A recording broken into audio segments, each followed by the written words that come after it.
C'est en tout cas le constat d'un jeune homme que nous avons rencontré qui s'appelle Grégory Ribéry. Il est moniteur de char à voile à Ardelot. Ardelot, cette petite commune balnéaire de la Côte d'Opale dans les Hauts-de-France, c'est là-bas que le char à voile a vu le jour. Rien que ça, regardez.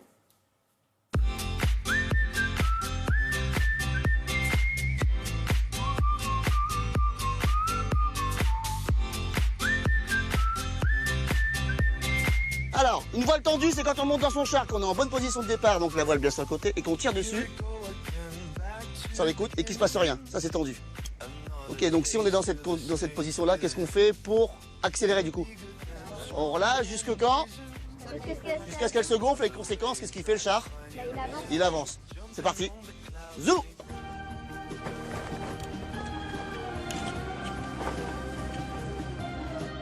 C'est bon, on s'en sort ou pas là? Ça va? Vous êtes sur l'endroit où le char à voile est né, 1910-1911, création du premier aéroplage par Louis Blériot, l'aviateur. Le fameux. Et donc là, on est vraiment sur la plage mythique. Et puis c'est une légende, quoi. Donc pour nous, c'est très important, on s'identifie à ça. On peut pas habiter les Hauts-de-France, déjà ne pas connaître le char à voile, et surtout ne pas le tenter, quoi. Qu'est-ce qu'on ressent quand on fait du char à voile? Tu peux m'expliquer un petit peu? On est grisé, c'est le kiff. Parce qu'en fait, on est au ras du sol et on peut gérer la vitesse. Et puis aussi, il y a un peu de fun, il y a une sensation d'équilibre. Quand il y a du vent, on peut lever la roue, on peut faire des dérapages. La sensation de liberté de se promener en char à voile, la balade, avec un coucher de soleil par exemple, il n'y a rien de tel, quoi. Bon, Salomé, c'est dur le char à voile, surtout quand on débute, non? Un peu, oui, parce qu'il faut fort tirer sur la corde, surtout quand il y a du vent. Enfin, moi, je trouve que c'est cool.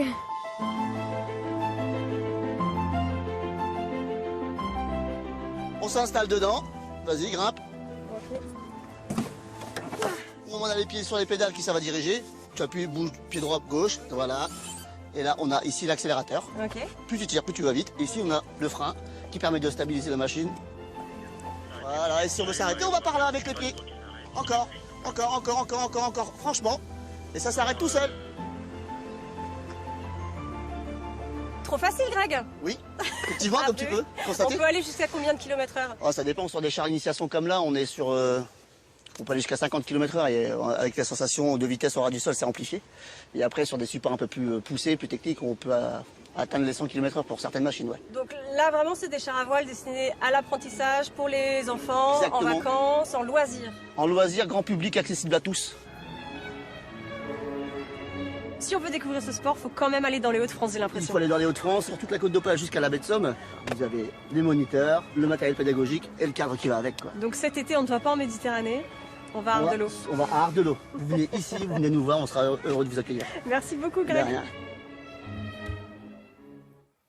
Alors vous, André, vous êtes une grande sportive, mais Oui. on a vu qu'il y avait des petits. Et ça, Ouais. À partir de quel âge on peut faire du char à voile? Tout jeune, à partir de 6 ans, on peut commencer Ah à ouais. faire du char à voile, donc c'est quand même pas mal pour les familles. Alors vous l'avez entendu dans le sujet, on peut aller jusqu'à en moyenne 50 km/h, mais un record a été battu en 2009. Un Anglais qui a été flashé à bord de son char à voile à près de 202 km/h. C'est pas Écoutez, possible. c'est quand même pas mal. Ça va vite quand même. Ah, ça va plutôt vite. À 15 cm du sol, ça doit faire peur. Impressionnant. Alors, il faut savoir qu'il y a de plus en plus de spots de chars à voile en France. Dans le nord de la France, ça, on le savait. De plus en plus dans le sud-ouest. Et puis, la nouveauté, également en Méditerranée. Et oui, en Méditerranée. Je vous donne quelques sites parce que c'est un peu rare. Le Cat dans l'Aude, au Gros-du-Roi en Camargue ou encore à Port-Saint-Louis-du-Rhône dans les Bouches-du-Rhône.